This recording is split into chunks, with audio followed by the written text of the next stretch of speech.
Amanda Galanopoulos and her 4-year-old son Connor use this indoor pool at Benny Park quite often. On Tuesday, they were at the splash pad when Connor needed to use the washroom. But when they went to the women's changing room, she was surprised by what she was told by staff. There was a woman, an employee, standing in the entrance of the door. And when I opened the door, I noticed there was a janitor doing his round. So I assumed she was going to tell me, I'm sorry, you can't use it because, he's cleaning. But instead, she looked at my son and said, I'm sorry, but how old is he? And I said, 4. Like, can I go now? And she said, no, I'm sorry, he can't be in here. The reason is the rules at the indoor pool state that if your child is over the age of 3, they cannot enter the changing room of the opposite sex. I totally, empathize with not wanting to have, a child maybe 11, 12, 13 years old, a boy in the changing room with your young daughter. I fully understand. I just personally feel that 4, that's cutting it really low.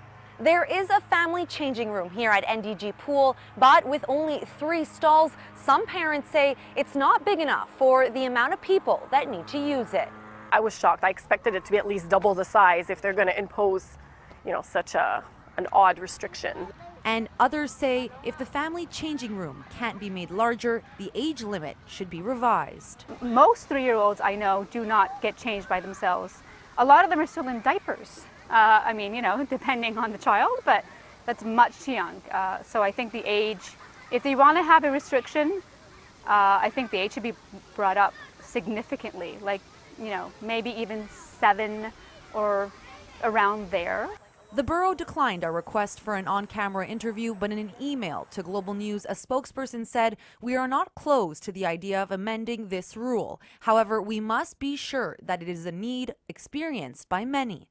In the coming weeks, visitors of the NDG indoor pool will be able to share their opinions either by filling out a form on site or by calling the borough at 311. Felicia Parrillo, Global News, NDG.